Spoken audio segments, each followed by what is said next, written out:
नमस्ते मित्रों, मैं डॉक्टर विक्रम देव आप लोगों के लिए संस्कृत के अत्यंत महत्वपूर्ण विषयों को लेकर आ रहा हूँ। और आज मेरा सामान्य सा जो विषय है वह है कि संस्कृत के अध्ययन करते समय हम क्या क्या विषय अध्ययन करें, जिससे कि हम संस्कृत में अच्छा कर पाएँ। संस्कृत के MP TET, UP TET, C TET और 9वीं 10वीं कक्षा के मुख्य मुख्य विषयों को हम ले लेते हैं।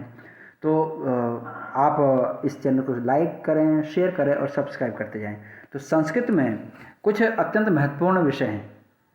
आप याद रखें कि आपने हिंदी में भी पढ़ा हुआ है, संस्कृत में भी वैसे ही प्रयोग हैं और कुछ 70% तो लगभग वैसा ही है। विशेष हिंदी में जो कुछ पढ़ते हैं वो संस्कृत के आधार पर पढ़ते हैं। 100% नहीं, पर 70% 80% आप वैसा ही पढ़ते हैं। तो देखिए, पहला क्या टॉपिक है? पहला टॉपिक है आपका वर्ण विचार, जिसे हम संस्कृत वर्णमाला कहेंगे, या संस्कृत का संपूर्ण जो विषय है वो इसमें आ जाता है। संस्कृत वर्णमाला, उच्चारण, वर्णों का उच्चारण, उच्चारण स्थान, स्वर व्यंजन अयोगवाह, स्वर, ये सब भी इसमें आ जाएगा। स्वर व्यंजन अयोगवाह, इन सारी चीज़ों को अत्यंत ध्यान से पढ़ लेंगे। ये जो है आप लोगों ने पढ़े हुए हैं और इसके विषय में वीडियो बना भी चुका हूँ, तो आप मेरे वीडियो को देख लेंगे तो और समझ में आ जाएगा। और मैं बराबर इसके आप लोगों के लिए प्रयास कर रहा हूँ एक अच्छा संस्कृत का पेपर, एक मॉड्यूल पेपर मैं वीडियो में बना के भेज चुका हूँ। आप लोग उसको देखेंगे तो और समझ में आएगा। मेरे चैनल को सब्सक्राइब और लाइक करते जाइए और मेरे साथ बने रहिए। मैं आपको अच्छे अच्छे जो संभावित प्रश्न पत्र वगैरह है वह भी मैं बतला चुका हूँ और आगे भी बतलाऊंगा। अभी जो है हम बात कर रहे हैं कि संस्कृत में महत्वपूर्ण क्या होता है, जिसका हम मुख्य अध्ययन कर लें। तो पहला है वर्ण विचार, संज्ञा एवं परिभाषा प्रकरण। ये इसमें आपको सूत्रों का मिलेगा, सूत्रों का वर्णन मिलेगा कि हम जैसे वृद्धि किसे कहते हैं, ये नाम हो गया। दीर्घ संधि किसे कहेंगे, तो दीर्घ किसे, ये परिभाषा प्रकरण है। निष्ठा, तत्व निष्ठा आदि, ये जो है ये परिभाषाएं हैं, उनके विषय में आपको इस प्रकरण में पढ़ना है, समझना है और सुनना है। तो अगला प्रकरण है संधि का। संधि, दो वर्णों के मेल को संधि कहते हैं। तो उसमें स्वर संधि, व्यंजन संधि और विसर्ग संधि हैं। इसमें मैं एक चीज़, बहुत छोटी चीज़ बताते हुए चलूँ आपको, और बड़ी गंभीर है। वो उसका प्रश्न पूछा जाता है, जैसे स्वर के साथ स्वर का मेल होगा, तो क्या कह रहा हूँ मैं, स्वर के साथ स्वर का मेल होगा और परिवर्तन होगा तो वह स्वर संधि हो जाएगी। व्यंजन के साथ स्वर या व्यंजन का मेल होगा और परिवर्तन होगा तो वह क्या कहलाएगी? व्यंजन संधि कहलाएगी। और विसर्ग के साथ, विसर्ग का चिन्ह ऐसे लगाया जाता है, इसलिए मैं बता रहा हूँ, विसर्ग के साथ स्वर या व्यंजन का प्रयोग होगा और परिवर्तन होगा तो वह क्या कहलाएगी? आपकी व्यंजन संधि कहलाएगी। बिल्कुल शॉर्ट में मैंने आपको परिभाषा बतलाई है।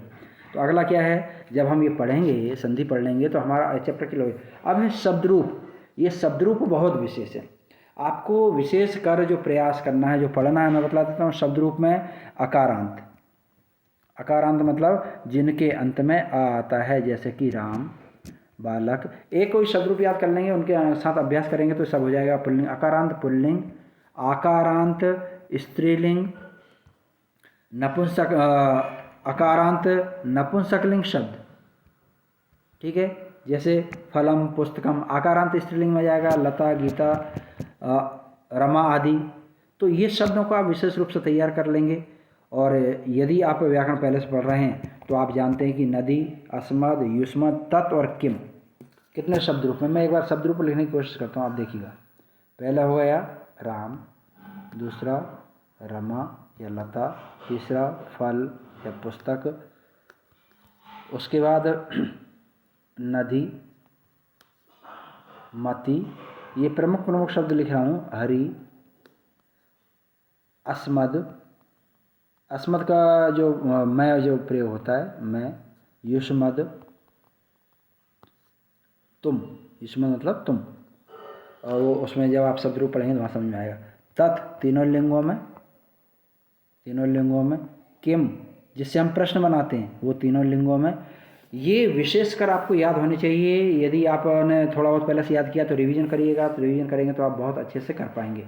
राम, रमा, फल, नदी, मति, हरि, अस्मद, युष्मद, तत्, तत् और किम, ये शब्द रूप विशेष रूप से आप तैयार कर लीजिएगा।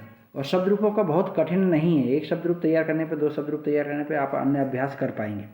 तो ये शब्द रूपों का, अब इनका जो प्रयोग है उपपद, विभक्ति, विभक्ति प्रयोग, वो हम आगे चैनल में और आपको वीडियोज मिल जाएंगे, हम उसको भी बतलाएंगे।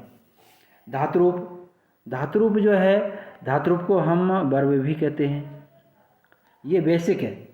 शब्द रूप, धातु रूप के बिना संस्कृत का कुछ भी अध्ययन अध्यापन नहीं हो पाता है। आगे नहीं बढ़ पाते हैं तो धातु रूप में आप पट को याद कर लें, पट का 5 लकारों में प्रयोग कर लें, या संक्षिप्त प्रत्यय कर सकते हैं। जैसे संक्षिप्त प्रत्यय किसे कहते हैं बताएंगे कोई? संक्षिप्त प्रत्यय कमेंट से कर दो जरा, बॉक्स में कमेंट्स करके बतला दो। तिप, तस, झी, तो ती, तह, अंति, ये संक्षिप्त प्रत्यय कहलाते हैं। सी,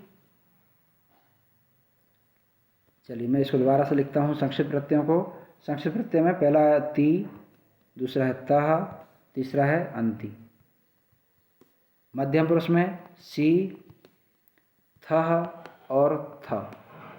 आमी, आवह और आमह, ये संक्षिप्त प्रत्यय होते हैं। ठीक है, ये उत्तम पुरुष के हो गए, ये मध्यम पुरुष के हो गए और ये प्रथम पुरुष के हो गए। इसके विषय में और जो है वो बढ़िया से चिंतन करेंगे, वर्णन करेंगे, बतलाएंगे आपको। अभी जो है हमने यहाँ पे जो दिया है उतने को ही आप समझें और कंटिन्यू करें। ठीक है, तो ये संक्षिप्त प्रत्यय हो गए, इनके बिना धातु रूप नहीं चल पाते और इनका प्रयोग परस्मै पद में किया जाता है। परस्मै पद के संक्षिप्त प्रत्यय बतलाएं, ऐसा नहीं है कि ये सभी को मान लेंगे आप। तो फिर उसके बाद कौन सा चैप्टर होता है? ये उपसर्ग वाला चैप्टर। उपसर्ग क्या? प्र, उपसमान, निर, दूर, सभी आदि ये उपसर्ग जो शब्दों से पहले लगकर उनके अर्थ को बदल देते हैं। ठीक है, फिर है अव्यय। अव्यय किसे कहते हैं? जो बदलते नहीं हैं, जैसे च, अपि। बदल कौन सा जाता है? जैसे राम शब्द है, राम का रामा, रामऊ, रामा बन जाएगा, रामऊ। अभी बदल गया ना, राम की जगह रामऊ आ गया है, पर ये च हमेशा ऐसा ही प्रयोग होगा। तो जो नहीं बदलते हुए अव्यय कहलाते हैं, तो इसको भी आप ध्यान रखेंगे। ये अव्यय वाला चैप्टर हो गया। और इसके बाद आता प्रत्यय। प्रत्यय 3 प्रकार के होते हैं। कृत प्रत्यय, मैं ये बतला रहा हूँ कि आपको कम से कम किस किस चीज़ का रिवीजन करना, किस चीज़ को अच्छे से पढ़ना है। प्रत्यय, उसमें कृत प्रत्यय, जो क्री आदि धातुओं के साथ प्रत्यय प्रयोग किए जाते हैं वो कृत प्रत्यय कहलाते हैं। जो तत् आदि शब्द रूपों के साथ, ये ध्यान रखें, शब्द रूपों के साथ, ये धातुओं के साथ और प्रयोग किए जाते हैं वो तद्धित प्रत्यय कहलाएंगे। और स्त्री प्रत्यय, पुल्लिंग से स्त्रीलिंग बनाने के लिए जिन शब्दों का प्रयोग करते हैं उन्हें हम स्त्री प्रत्यय कहते हैं। क्रियादि धातुओं से जब प्रयोग किया जाएगा वो कृत प्रत्यय, तत्आदि शब्दों के साथ तद्धित प्रत्यय और पुल्लिंग से स्त्रीलिंग बनाने के लिए स्त्री प्रत्यय। ये शॉर्ट में मैं बहुत कम समय में बतलाने का प्रयास कर रहा हूँ। फिर उसके बाद आ जाता है समास। समास का आपको अध्ययन करना है। समास में जो है संस्कृत में 4 समास होते हैं। समास के ऊपर मैं वीडियो बना चुका हूँ, शेयर कर चुका हूँ। आप लोग पढ़ें, लाइक करें, शेयर करें, सब दूसरों को भी बतलाएं। इस समय बड़ा महत्वपूर्ण है और निश्चित ही मेरे वीडियो से जो है आपको बहुत अच्छी सहायता मिलने वाली है। कम से कम आप 10 नंबर का बहुत अच्छा करके आएंगे मेरे वीडियोज़ को यदि देखते रहेंगे, करेंगे। और यदि पूरे वीडियो देखते हैं तो निश्चित ही आपके 20 मार्क्स 25 मार्क्स आ जाएंगे। आइए अब और अच्छा पढ़ें आप, तो उसके लिए बेस्ट ऑफ लक। अब कारक और विभक्ति, ये जो है ये विशेष चैप्टर है। किस में लगता है? ये शब्द रूपों में जब हम प्रयोग करते हैं ना, तो विभक्ति, प्रथम विभक्ति, द्वितीय विभक्ति में चलते हैं। फिर उसके बाद है कारक। कारक का प्रयोग शब्द रूपों के आधार पर होगा और उसमें एक शब्द आता है उपपद। उपपद विभक्ति, ये विशेष है, इनको भी आप तैयार कर लेंगे। अब इसके बाद आता है आपका वाच्य परिवर्तन। वाच्य परिवर्तन, इस पर भी हम वीडियो बना के जल्दी ही आपको शेयर कर देंगे। और वैसे एक मॉडल पेपर में हमने ये सारे चैप्टर्स बिल्कुल क्लियर किए हैं, बतलाए हैं, पढ़ाने की कोशिश की है, आप समझ लेंगे। और फिर इसमें और क्या पूछा जाता है, जैसे पत्र का प्रयोग आता है, दूरभाष वार्ता आती है, या अपठित गद्यांश। ये प्रमुख चैप्टर हैं जो आपके इसमें आते हैं। अनुच्छेद लेखनम आपके इसमें नहीं आता, निबंध कोई आता नहीं है। तो ये विशेष प्रयोग मैंने आपको बताया कि आप इनकी कम से कम तैयारी कर लें, जिससे कि आप बहुत अच्छा कर पाएँ। और निश्चित ही बहुत अच्छा करेंगे इनकी यदि तैयारी कर लेंगे तो। आपको बेस्ट ऑफ लक, शुभकामनाएँ। इन चैप्टर्स को आप पढ़ते रहिए, दोहराते रहिए, जिससे कि आप बहुत अच्छा करें और जल्दी ही अच्छा रिजल्ट लेकर घर में खुशियाँ फैलाएं और दूसरों को खुशियाँ बांटें। धन्यवाद दोस्तों। तो निश्चित ही आप मेरे चैनल को सब्सक्राइब कर रहे हैं, लाइक भी कर रहे हैं और शेयर करते जा रहे हैं, और जो जो आपकी रिक्वायरमेंट्स है आप कमेंट्स करते जाएंगे तो मैं आपके लिए और अच्छे से अच्छा वीडियो और मैटर प्रस्तुत करूँगा। धन्यवाद दोस्तों।